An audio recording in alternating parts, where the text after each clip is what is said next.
আসসালামু আলাইকুম। মৃদুকাল ইন্দিয়া হাজার আসমত বিশ্ববিদ্যালয় কলেজ কর্তৃক পরিচালিত অনলাইন ভিত্তিক পেজ আমার ঘরে আমার কলেজে সবাইকে জানাচ্ছি আন্তরিক শুভেচ্ছা ও অভিনন্দন। সুপ্রিয় শিক্ষার্থীবৃন্দ, কেমন আছো তোমরা? আশা করি সবাই ভালো আছো। আমি আজ তোমাদের যুক্তিবিদ্যা প্রথম পত্র নিয়ে আলোচনা করতে চাচ্ছি। কেননা আমরা যুক্তিবিদ্যা প্রথম পত্র এবং দ্বিতীয় পত্র উভয় পত্র নিয়ে কিন্তু আমরা ইতিমধ্যে বেশ কতগুলো ক্লাস করেছি, যার মাধ্যমে তোমরা কিন্তু আমাদের যুক্তিবিদ্যা প্রথম পত্র এবং দ্বিতীয় পত্র মোটামুটি শেষ হয়ে গিয়েছে আমাদের। এখন আমরা চেষ্টা করছি যে আবার ক্লাসগুলোকে কিভাবে তোমাদের কাছে সহজবোধ্য করা যায় সেই বিষয়গুলো নিয়ে আলোচনা করা। এবং অনেক সময় দেখা যাবে বিভিন্ন অধ্যায়ের কিছু গুরুত্বপূর্ণ টপিকস হয়তো আমাদের বাদ পড়ে গেছে, আমরা চেষ্টা করব এখন সেই গুরুত্বপূর্ণ টপিকসগুলো নিয়ে আলোচনা করব, প্লাস আমাদের যে গুরুত্বপূর্ণ কিছু প্রশ্ন আছে বোর্ডে সেগুলো নিয়ে আমরা আলোচনা করব। তাহলে আজকে আমাদের আলোচ্য বিষয় হচ্ছে যুক্তিবিদ্যা প্রথম পত্রের তৃতীয় অধ্যায়। তৃতীয় অধ্যায় যদি আমরা আলোচনা করতে যাই, তৃতীয় অধ্যায়ের মধ্যে আমরা আজকে যেটা আলোচনা করব সেটা হচ্ছে পদের ব্যক্তার্থ এবং জাত্যার্থ। পদের ব্যক্তার্থ এবং জাত্যার্থ আলোচনা করার পূর্বে আমাদের জানতে হবে পদ জিনিসটা কী, যেটা আমরা গত ক্লাসগুলোতে কিন্তু আলোচনা করেছি। আমি তৃতীয় অধ্যায়ের উপর তোমাদের দুটো ক্লাস নিয়েছিলাম, একটা হচ্ছে কি পদের ব্যাপ্যতার উপরে, আরেকটা হচ্ছে পদ ও শব্দের উপরে। আজকে আরেকটা ক্লাস নেব, সেটা হচ্ছে পদের ব্যক্তার্থ এবং জাত্যার্থ। তাহলে পদ হচ্ছে কি কোনো যুক্তিবাক্যের উদ্দেশ্য বা বিধেয় হিসেবে ব্যবহৃত বা ব্যবহারযোগ্য শব্দ বা শব্দ সমষ্টিকে বলা হয় পদ। এই পদে একটি পদ যে বিষয়টাকে নির্দেশ করে সেই বিষয়টি হলো কি ওই পদের অর্থ।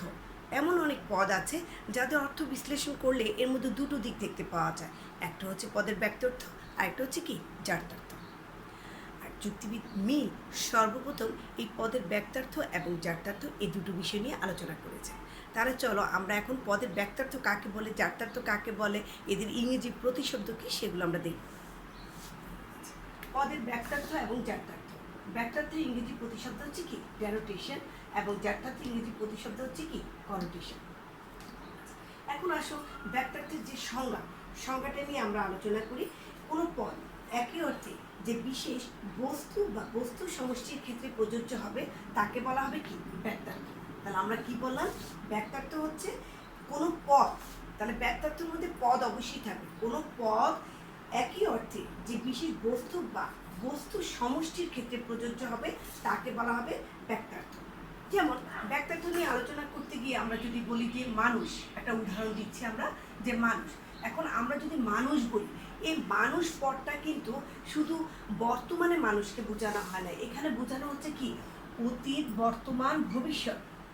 অতীত, বর্তমান, ভবিষ্যৎ, এই সব ধরনের মানে অতীত, বর্তমান, ভবিষ্যতের সকল মানুষকে কিন্তু মূলত কি বোঝানো হয়েছে এই মানুষ পদটির দ্বারা। তাহলে এই মানুষ পদটি হলো যে অতীত, বর্তমান, ভবিষ্যতের সকল মানুষকেই কিন্তু মূলত বোঝানো হয়েছে। আর ব্যক্তার্থ জিনিসটা হচ্ছে কি পদের পরিমাণগত দিক। পরিমাণগত দিকটা আমরা যদি বলি সহজ ভাষায় যে ব্যক্তার্থ কাকে বলে, তাহলে আমরা প্রথমেই বলবো যে পদের পরিমাণগত দিককে বলা হয় পদের ব্যক্তার্থ, আর পদের গুণগত দিককে বলা হয় পদের জাত্যার্থ। মানে এক কথায় যদি বলতে হয়। আর যদি আমরা সংজ্ঞাটাকে ভালোভাবে বলি তাহলে আমরা বলবো যে একই পদ একই অর্থে যে বস্তু বা বস্তু সমষ্টির ক্ষেত্রে প্রযোজ্য তাকে বলা হবে কি ব্যক্তার্থ। তাহলে ব্যক্তার্থ উদাহরণ দিতে গেলে আমরা বলবো যে মানুষ, মানুষ পদের ব্যক্তার্থ কি হবে, মানুষ পদের ব্যক্তার্থ হবে কি সকল মানুষ। মানুষ পদের ব্যক্তার্থ হবে সকল মানুষ। কেন সকল মানুষ হয়েছে মানুষ পদের ব্যক্তার্থটা? এই ব্যক্তার্থটা হবে সকল মানুষ এই জন্য যে মানুষ বললে অতীত, বর্তমান, ভবিষ্যতের সকল মানুষকে বোঝায় বলে মানুষ পদের ব্যক্তার্থ হচ্ছে হলে কি সকল মানুষ। এই যে ব্যক্তার্থ জিনিসটা আমরা বুঝলাম যে ব্যক্তার্থ বলতে আমরা বুঝি যে সকল মানুষকে। এখন এই সকল মানুষ এটা হলো কি মূলত পরিমাণ, সকল শব্দটা কি পরিমাণের দিক। এই জন্য ব্যক্তার্থকে এক কথা বলা যায় যে পরিমাণগত দিককে বলা হয় কি পদের পরিমাণগত দিককে বলা হয় ব্যক্তার্থ। এবার আসো যে আমরা যদি বলি যে পাশ্চাত্য যুক্তিবিদরা দেখা যেত যে ব্যক্তার্থকে কিন্তু বিভিন্ন নামে অভিহিত করতো। তাদের কি কি নামে অভিহিত করতো? তারা ব্যক্তার্থকে বলতো ব্যাপ্তি, বিস্তার,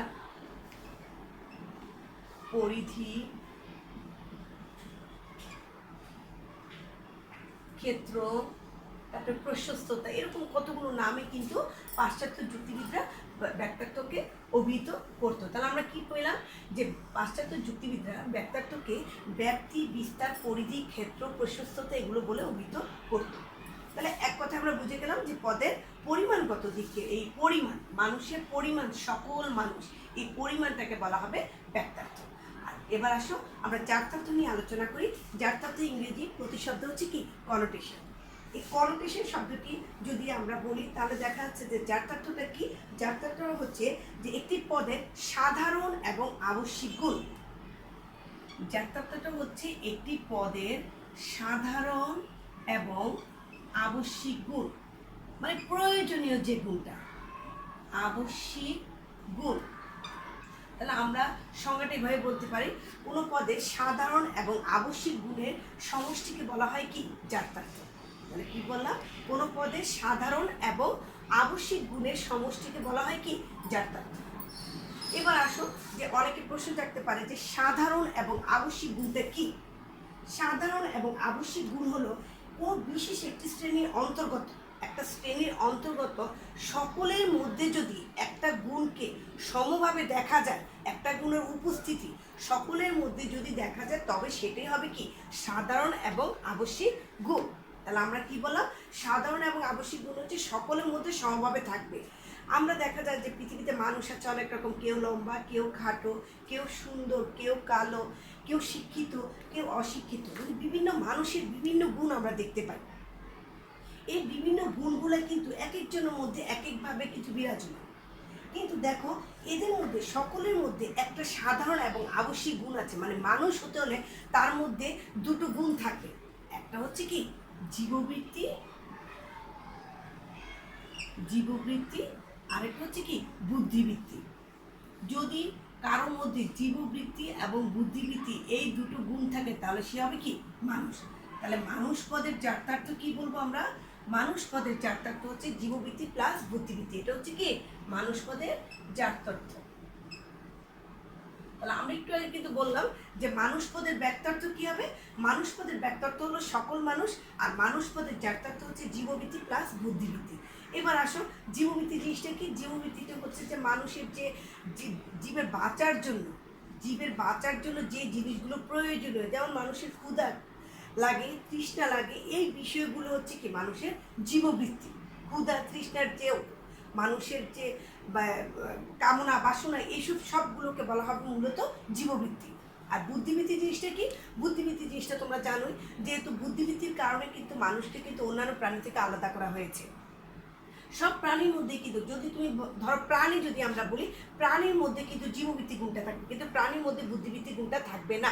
প্রাণীর মধ্যে শুধুমাত্র যারা মানুষ তাদের মধ্যে কিন্তু এই জীববৃত্তিও থাকবে, বুদ্ধিবৃত্তিও থাকবে। তাহলে মানুষ পদের জাত্যার্থ হচ্ছে কি সাধারণ এবং আবশ্যিক গুণ। তাহলে কোনো পদের সাধারণ এবং আবশ্যিক গুণকে বলা হয় জাত্যার্থ, এবং মানুষ পদের জাত্যার্থ হচ্ছে জীববৃত্তি প্লাস বুদ্ধিবৃত্তি। এবার আসো যদি আমরা বলি যে প্রাণীর জাত্যার্থ কি হবে, প্রাণীর জাত্যার্থ, প্রাণীর জাত্যার্থ হবে কি প্রাণী, প্রাণী বললে তার জাত্যার্থ শুধুমাত্র হবে জীববৃত্তি। প্রাণী বললে তার জাত্যার্থ হবে জীববৃত্তি, কেননা প্রাণী বললে শুধু মানুষ না, এর মধ্যে কিন্তু অনেক রকমের গরু, ছাগল, তারপরে ধরো ঘোড়া, বাঘ, আর সিংহ, বিভিন্ন আইটেমের যত প্রাণী পৃথিবীতে আছে সব প্রাণীকে বুঝাবে। তাহলে সব প্রাণীর মধ্যে একটা দিক, একটা সাধারণ এবং আবশ্যিক গুণ রয়েছে, সেটা হচ্ছে কি জীববৃত্তি।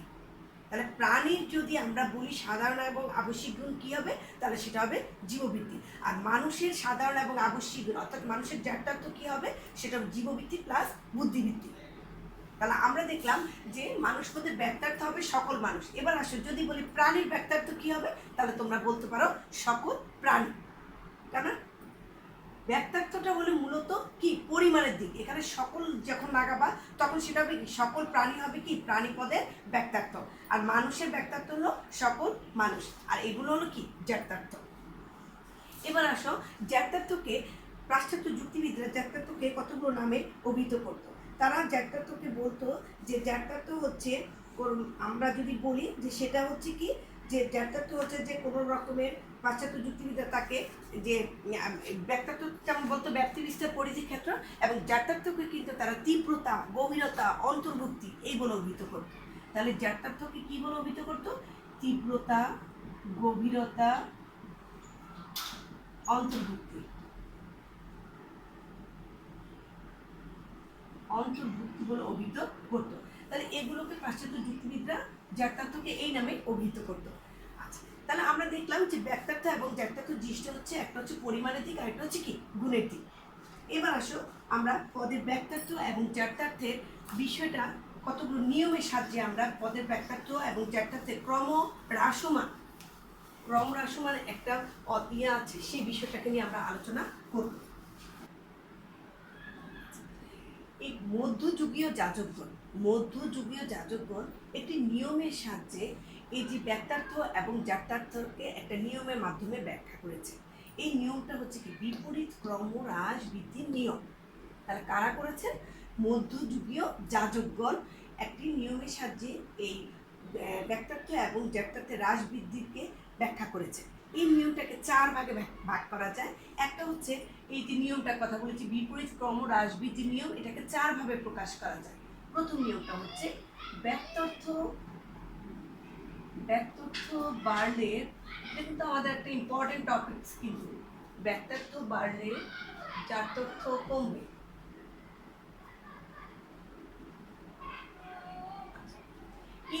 এই বিষয়টা একটা নিয়ম হচ্ছে কি ব্যাক্তার্থ বাড়লে জ্ঞাতার্থ কমবে। আমরা একটা নিয়ম করে তোমাদের সামনে আলোচনা করে তারপরে শেষ করছি। ব্যাক্তার্থ বাড়লে কি, এখানে যদি আমরা একটা উদাহরণ দিয়ে বলি, ধরো আমি একটা উদাহরণ দিই, যেমন একটা পদ ব্যাক্তার্থ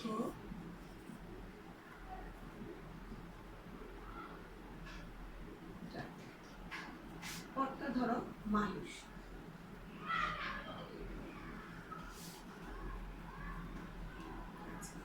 এখন দেখো মানুষ, আমরা বললাম যে ব্যাক্তার্থ বাড়লে জ্ঞাতার্থ কমবে। এবার আসো আমরা বিষয়টাকে বুঝিয়ে বলি। এখানে আমরা পদটাকে লিখলাম, এখানে ব্যাক্তার্থ, এখানে জ্ঞাতার্থ। এখানে মানুষকে আমরা ধরবো। এই বিষয়টা যখন আমরা ব্যাখ্যা করব নিয়মটা, তখন আমরা উদাহরণ হিসেবে মানুষকে ধরবো। মানুষ পদের সাথে যদি অন্যান্য প্রাণী যোগ করি, মানুষের সাথে যদি আমরা অন্যান্য প্রাণী যোগ করি, তাহলে আমরা জানি কি, আগে আমরা এটাই বলি যে মানুষের ব্যাক্তার্থটা নিয়ে আলোচনা করি। মানুষের ব্যাক্তার্থটা হচ্ছে কি সকল মানুষ, আর এই মানুষের জ্ঞাতার্থটা কি জীববৃত্তি প্লাস বুদ্ধিবৃত্তি। কারণ মানুষ হতে গেলে তার এই দুইটা আবশ্যিক গুণ বা সাধারণ গুণ লাগবে। এখন আসো মানুষ পদের সাথে যদি আমরা অন্যান্য প্রাণীর যোগ করি, তাহলে ব্যাক্তার্থটা কিন্তু তখন মানুষ থাকবে না। অন্যান্য প্রাণী যখন মানুষের সাথে যোগ করা হবে, তখন ব্যাক্তার্থ হয়ে যাবে কি সকল প্রাণী। ব্যাক্তার্থ যখন মানুষের সাথে অন্যান্য প্রাণীগুলো আমরা যোগ করব, তখন তাকে কিন্তু মানুষ বলা যাবে, তখন সেটা কি হয়ে যাবে সকল প্রাণী। এই সকল প্রাণী আর জ্ঞাতার্থ, দেখো ব্যাক্তার্থটা মানুষ, সকল মানুষ বেশি না সকল প্রাণী বেশি, তাহলে তোমরা নিঃসন্দেহে বলবা যে সকল প্রাণীর ব্যাক্তার্থটা বেশি। কারণ পরিমাণ, মানুষের পরিমাণের তুলনায় প্রাণীর পরিমাণ আরও বেশি। কেননা প্রাণী বললে তার মধ্যে মানুষও যেমন হবে, গরু, ছাগল, বাঘ, সিংহ, যত রকমের প্রাণী আছে সকল প্রাণী তার মধ্যে অন্তর্ভুক্ত যদি হয়ে যায়, তখন মানুষ পদের ব্যাক্তার্থ বেড়ে গিয়ে হবে কি সকল প্রাণী, তখন এটাকে বলা হবে সকল প্রাণী। এই যে আমরা বলেছি আমাদের প্রথম নিয়ম ব্যাক্তার্থ বাড়লে, তাহলে ব্যাক্তার্থ সকল মানুষ থেকে মানুষের সাথে যদি অন্যান্য প্রাণী যোগ করি, তাহলে ব্যাক্তার্থ বেড়ে গিয়ে হবে সকল প্রাণী। আর বলেছি কি জ্ঞাতার্থ কমবে সকল প্রাণীর জ্ঞাতার্থ কি, আমরা একটু আগে আলোচনা করেছিলাম যে প্রাণীর জ্ঞাতার্থ হচ্ছে শুধুমাত্র কি জীববৃত্তি। তাহলে দেখো আগে ছিল জ্ঞাতার্থ বেশি, সেটাতে ছিল জীববৃত্তি প্লাস বুদ্ধিবৃত্তি। কেন ছিল জীববৃত্তি প্লাস বুদ্ধিবৃত্তি? মানুষের জ্ঞাতার্থ হলো জীববৃত্তি প্লাস বুদ্ধিবৃত্তি। কিন্তু প্রাণী যখন হয়ে যাবে, তখন প্রাণীর মধ্যে কিন্তু বুদ্ধিবৃত্তি গুণটা থাকবে না, শুধু কি থাকবে প্রাণী বলে শুধুমাত্র জীববৃত্তি গুণটা থাকবে। তাহলে দেখো ব্যাক্তার্থ বেড়েছে এবং জ্ঞাতার্থ কি হয়েছে কমে গেছে। তাহলে মানুষ পদের সাথে যদি অন্যান্য প্রাণী যোগ করি, তাহলে ব্যাক্তার্থ বেড়ে গিয়ে হবে সকল প্রাণী আর জ্ঞাতার্থ কমে গিয়ে হবে শুধুমাত্র জীববৃত্তি। তাহলে আমরা প্রথম নিয়মটাকে কিন্তু বুঝাইতে সক্ষম হলাম। এবার আসো দ্বিতীয় নিয়মটা আমার কি, যে ব্যাক্তার্থ আমরা কিন্তু আগে কিন্তু আলোচনা করব সবগুলোকে, ব্যাক্তার্থকে একবার বাড়াবো আরেকবার ব্যাক্তার্থকে আমরা কমাবো। যে ব্যাক্তার্থ যদি কমে, তাহলে কি হবে, যাত্রার্থ বাড়বে, মানে একটা যদি কমে তাহলে হবে কি আরেকটা এমনিতেই বেড়ে যাবে। এটি হলো বিপরীত ক্রম হ্রাস বৃদ্ধি, মানে একটা বাড়বে একটা কমবে। তাহলে আমাদের ব্যাক্তার্থ কমলে যাত্রার্থ বাড়বে। এই ক্ষেত্রে যদি আমি একটা উদাহরণ দিতে হয় তাহলে সেটা হলো, যেমন আমরা জানি কি মানুষ পদ, আমরা আবার একটা উদাহরণ দিয়ে বুঝে বিষয়টাকে, যে পদ, পদের মধ্যে আমরা যদি বলি যে মানুষ, মানুষ হচ্ছে কি পদ। এই মানুষের থেকে যদি আমরা সকল অসাধু মানুষ বাদ দিই, মানুষ থেকে যদি আমরা অসাধু মানুষ বাদ দিই তাহলে কি থাকবে বলো তো? তাহলে থাকবে শুধু কি সাধু মানুষ। মানুষ থেকে যদি, মানুষ এই পদটা থেকে যদি আমরা অসাধু মানুষকে বাদ দিই তাহলে কি থাকবে, শুধু সাধু মানুষ। এখন আসো যে পদ হলো, আমরা কি পেলাম, তাহলে আমরা সাধু মানুষ পেলাম, তাহলে পদটা পেলাম ধরো সাধু মানুষ, সাধু মানুষ। আচ্ছা, এই সাধু মানুষের ব্যক্তার্থ কি হবে? ব্যক্তার্থ হবে, এটার ব্যক্তার্থ কি হবে? ব্যক্তার্থ হলো সকল সাধু মানুষ, কারণ আমরা বলেছি মানুষের ব্যক্তার্থ হচ্ছে সকল মানুষ এবং প্রাণীর ব্যক্তার্থ হচ্ছে কি সকল প্রাণী। তাহলে সাধু মানুষের ব্যক্তার্থ কি হবে? সকল সাধু মানুষ, কারণ পরিমাণের দিক এটা মাথায় রাখবা, পরিমাণ, সকল সাধু মানুষ, এটা হলো কি মানুষ পদের ব্যক্তার্থ। এখন সকল সাধু মানুষের যাত্রার্থ কি হবে? যাত্রার্থ হতে গেলে তার প্রথমেই হতে হবে কি জীববৃত্তি থাকবে, এটা তো প্রথম একটা গুণ, তাই তো, সাধারণ এবং আবশ্যিক গুণ, জীববৃত্তি প্লাস বুদ্ধিবৃত্তি। এটা হলো মানুষ হতে গেলে তার কিন্তু এই দুইটার দিক লাগবে। তাহলে সাধু মানুষ কি মানুষ না? তাহলে সেই জন্য সাধু মানুষের মধ্যে এই দুইটা গুণ থাকবে, কিন্তু একটা বিশেষ কারণে কিন্তু আমরা তাকে সাধু মানুষ বলেছি, তার মধ্যে একটা গুণ রয়েছে। সেই গুণটা কি? সেই গুণটা হচ্ছে সাধুতা। তার মধ্যে এই সাধুতার গুণটা থাকার কারণেই কিন্তু আমরা তাকে বলেছি সকল সাধু মানুষ। তাহলে এই যে বিশেষ গুণটা আছে, এই জন্য এই গুণটাকে এখানে উল্লেখ করতে হবে।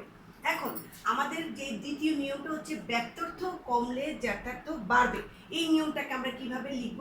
আমরা এইভাবে লিখব যে মানুষ পদ থেকে যদি, মানুষ পদের থেকে যদি আমরা সকল অসাধু মানুষকে বিয়োগ দিই, বাদ দিয়ে দিই, তাহলে থাকবে কি সাধু মানুষ। অর্থাৎ সাধু মানুষের ব্যক্তার্থ হবে কি সকল সাধু মানুষ। তাহলে দেখো, সকল মানুষ বেশি না সকল সাধু মানুষ বেশি?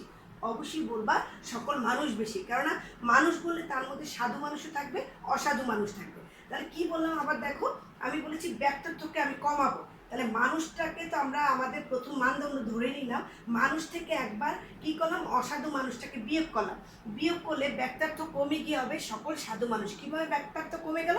কারণ মানুষ বলে সকল মানুষকে বুঝায়, সকল সাধু মানুষ হলো মানুষের চেয়ে কম, এই জন্য ব্যক্তার্থটার পরিমাণ এখানে কমে গেছে, কিন্তু যাত্রার্থটা বেড়ে গেছে। কিভাবে যাত্রার্থটা বাড়লো? কারণ আমরা জানি যে মানুষ পদের যাত্রার্থ কি, মানুষ পদের যাত্রার্থ হচ্ছে শুধুমাত্র জীববৃত্তি প্লাস বুদ্ধিবৃত্তি, কিন্তু এখন দেখো এখানে মানুষ পদের যাত্রার্থটা জীববৃত্তি বুদ্ধিবৃত্তির সাথে একটা নতুন গুণ যোগ হয়েছে, সেটা হচ্ছে কি সাধুতা। কেন সাধুতা গুণটা যোগ হয়েছে? আমরা সাধু মানুষ কেন বলেছি? সাধুতা গুণটা আছে বিধায় তাকে আমরা সাধু মানুষ বলে আলাদা করতে পেরেছি। এই জন্য এখানে ব্যক্তার্থটা কমে গেছে, মানুষের থেকে পরিমাণ এখানে ঠিকই কমে গেছে, কিন্তু যাত্রার্থটা কি হলো, মানুষের দুইটা ছিল আর সেখানে হয়ে গেল তিনটা। এই জন্য বললো যে ব্যক্তার্থ যদি কমে যায় তাহলে যাত্রার্থ কি বাড়বে? ব্যক্তার্থ কমে গেছে না, সকল মানুষ থেকে সকল সাধু মানুষ কমে গেছে, আর যাত্রার্থটা এখানে বেড়ে গেছে, দুটো থেকে তিনটে হয়ে গেছে। এবার আসো আমরা তৃতীয় নাম্বার যে আমাদের এটা সেটা নিয়ে আলোচনা করি। আমাদের তৃতীয় নিয়মটা হলো, একটু আগে আমরা কিন্তু ব্যক্তার্থকে একবার বাড়িয়েছি আর একবার কমিয়েছি, ব্যক্তার্থ বাড়লে বলেছি আবার ব্যক্তার্থ কমলে বলেছি। এবার আসো আমরা উল্টো করে বলবো, যাত্রার্থ বাড়লে, যাত্রার্থ বাড়লে, যদি যাত্রার্থ বাড়ে তাহলে কি হবে, ব্যক্তার্থ কমবে, ব্যক্তার্থ কমবে। এই উদাহরণটা, এই যে নিয়মটাই, এই নিয়মটাকে আমরা একটু বিশ্লেষণ করি।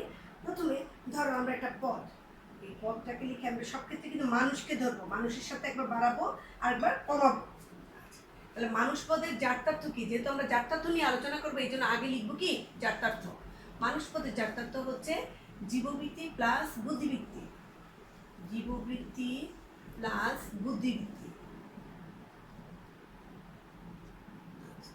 তাহলে জীববৃত্তি প্লাস বুদ্ধিবৃত্তি। আর তোমরা তো এটা জানোই ব্যক্তার্থ কি হবে মানুষ পদের, মানুষ পদের ব্যক্তার্থ হচ্ছে সকল মানুষ।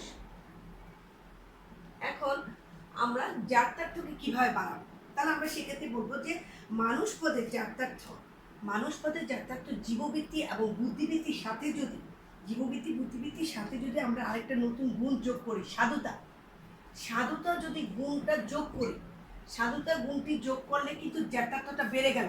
জীববৃত্তি প্লাস বুদ্ধিবৃত্তি সাধুতা যোগ করলে বাড়লো না? জীববৃত্তি প্লাস বুদ্ধিবৃত্তি প্লাস সাধুতা, তাহলে কি বললাম? মানুষ পদের জাত্যার্থ জীববৃত্তি এবং বুদ্ধিবৃত্তির সাথে যদি সাধুতা গুণটি যোগ করি, তাহলে জাত্যার্থ বাড়বে, আর ব্যাক্তার্থ কমে গিয়ে কি হবে?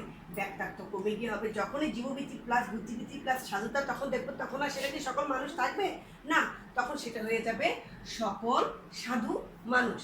তাহলে সাধু গুণটা দেখলে আমরা বুঝবো এখানে হলো কি সকল সাধু মানুষের কথা বলা হয়েছে। তাহলে কি বললাম? জাত্যার্থ বাড়লে ব্যাক্তার্থ কমবে। কিভাবে?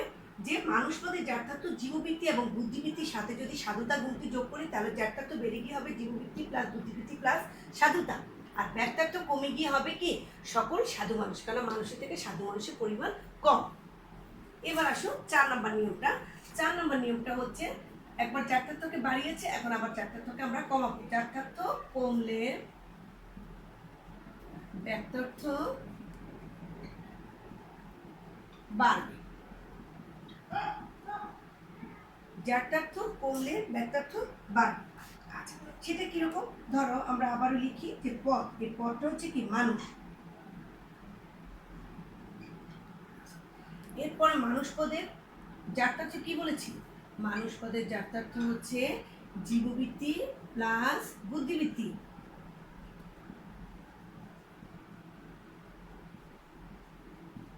তাহলে দেখো মানুষ পদের জাত্যার্থ, এখন জাত্যার্থটাকে কমবো, তাহলে মানুষ পদের জাত্যার্থ জীববৃত্তি এবং বুদ্ধিবৃত্তি থেকে যদি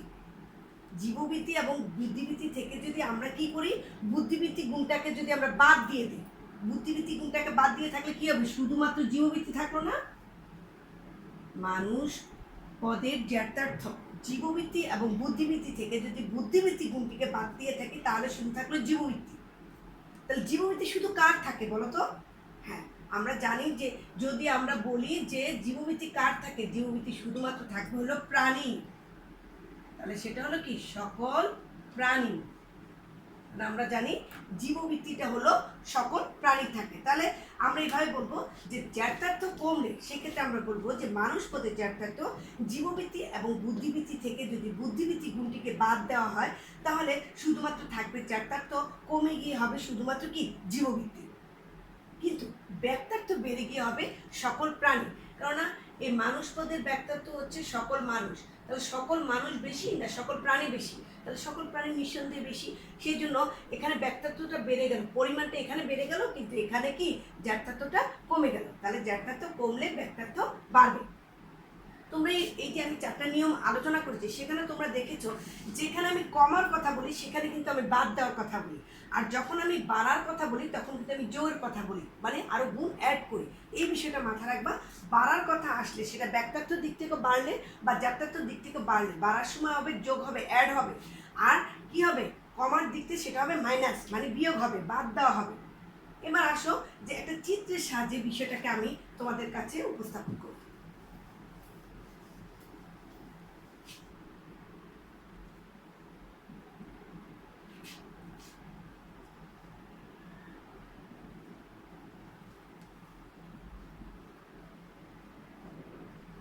আমরা একটা চিত্রের মধ্যে বুঝাই বিষয়টাকে। ধরো এরকম একটা গোল, সেখানে আমরা লিখলাম সাধু মানুষ, এরপরে আরেকটা গোল দিলাম, সেটা হচ্ছে কি মানুষ, এরপরে আমরা আরেকটা গোল দিলাম, সেটা হচ্ছে কি প্রাণী।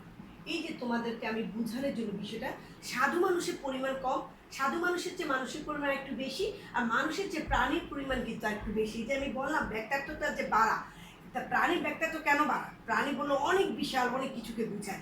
মানুষ বলে শুধু অতীত বর্তমান ভবিষ্যতের সকল মানুষকে বোঝায়। সাধু মানুষ বলে মানুষের চেয়ে আরো কমকে বোঝায়। এই জন্য এই চিত্রের সাহায্যে আমরা এইভাবে দিতে পারি। তোমরা লাস্টে যখন এই বিপরীত ক্রম রাসবিধির নিয়মটাকে তোমরা বিশ্লেষণ করে দেবে, তারপর তোমরা এই চিত্রটা আঁকবা। একে তোমরা বিষয়টাকে বুঝাবো যে প্রাণীর ব্যাক্তার্থ হচ্ছে কি সকল প্রাণী। আচ্ছা, এটা জাত্যার্থ কি? জাত্যার্থ হচ্ছে শুধুমাত্র জীববৃত্তি দেখো একটা, এত বড় সকল প্রাণী অনেক বড় তার এটা ব্যাক্তার্থ, কিন্তু তার জ্যাঠার্থ হচ্ছে কি ছোট একটা। এরপরে আসো মানুষ, মানুষের ব্যাক্তার্থ আবার প্রাণীর চেয়ে কি একটু কম, এই জন্য এটা হবে কি সকল মানুষ। কিন্তু ওর জ্যাঠার্থ কিন্তু প্রাণীর চেয়ে আবার একটু বেশি। কেন বেশি? কেননা মানুষ হচ্ছে কি আশরাফুল মাখলুকাত, মানুষের মধ্যে বুদ্ধিবৃত্তি গুণটা আছে বিধায় মানুষকে অন্যান্য প্রাণী থেকে আলাদা করা যায়। আচ্ছা, এরপরে আসো সাধু মানুষ। সাধু মানুষের পরিমাণ আর একটু কম মানুষের চেয়ে, সেটা হচ্ছে কি তাহলে সকল সাধু মানুষ।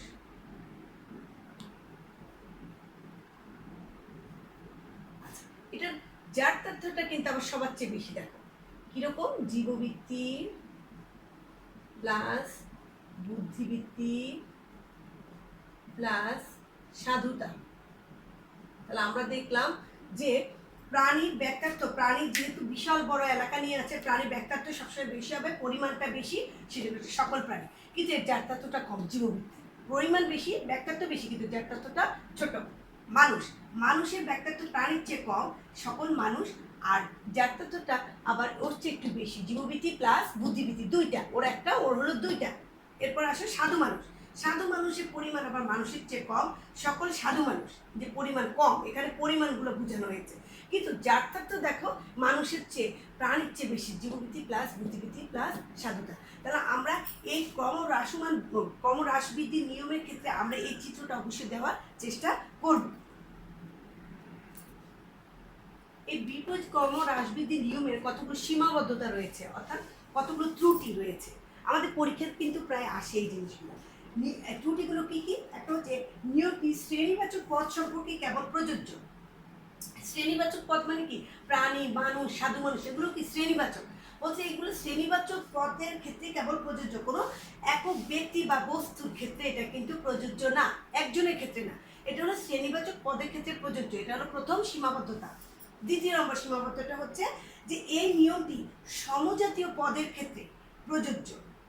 কি বলেছে? সমজাতীয়। দেখো প্রাণী, মানুষ, সাধু মানুষ এগুলো সমজাতীয়, আর এগুলোর ক্ষেত্রে আমরা দেখতে পাচ্ছি যে এগুলো ক্রমবিন্যস্ত, একটার পর একটা সুন্দরভাবে ক্রমবিন্যস্ত বিষয়।